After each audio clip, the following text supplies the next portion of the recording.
Az embernek a gyerekkori emlékek azért megmaradnak. Szerintem ez genetikai dolog. Tehát én mindig vonzottam ehhez. Tehát a gyerekkorom, amikor rajzoltam, akkor mindig a cipő benne volt. Nem lehet nagyon sok újat kitalálni már, tehát mindig visszanyúlunk a régiekhez, aztán azt variáljuk.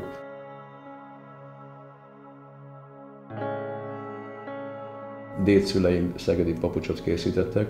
Láttam, amikor varta a papucsokat. Tulajdonképpen ez megmaradt benned. A családban volt 2 cipész még, 2 nagybátyám.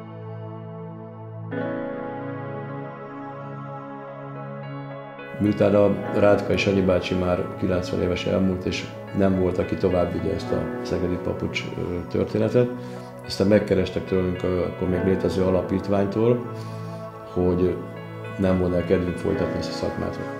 És aztán úgy voltunk vele, hogy Szegedi révén, meg hogy a dinasztia, meg minden, meg egyébként is, hogy a hagyomány ne tűnjön el, elvállaltuk.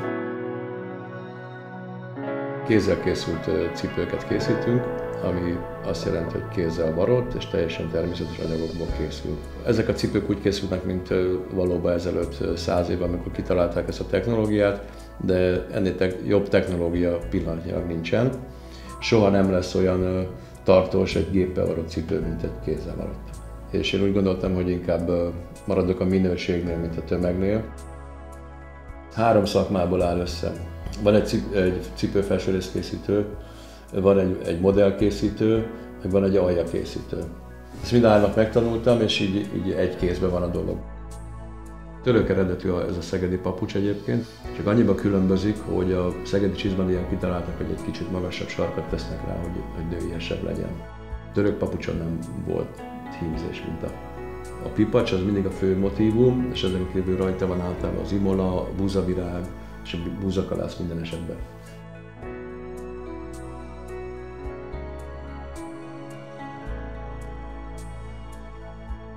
Magamat inkább cipőtervezőnek tartom. Salai Tiborral évek óta kapcsolatban voltam, beszélgettünk, és megérett bennünk így a beszélgetés folyamán egy olyan gondolat.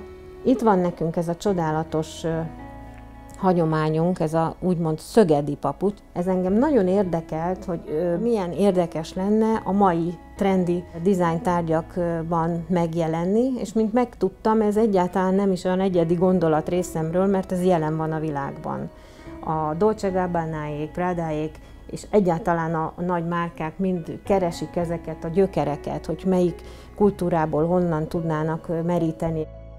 Én ebben egy nagyon erős vizuális élményt látok, és most fejünkbe vettük azt a Tiborral, hogy ebből készítünk egy modern tárgyat, ami ma egy fiatal, trendi ember számára az utcán is hordható, a mindennapi életben is hordható. Ez nagyon fog tetszeni azoknak a hipstereknek, akik most nyitottak mindenfajta olyan retro érzésre, tárgyra, mintára, világra, amiket be tudnak építeni a modern valóságukba. Célom az is, hogy ezeket a szoborszerű cipőimet egyszer valaha hordásba lássam valakin. Nem értékelik már a kézi munkát. Elég nagy felelősség van rajtunk, vagy rajtam, mert hogyha most ezt mi is eldobjuk és nem csináljuk tovább, akkor tényleg vége lesz.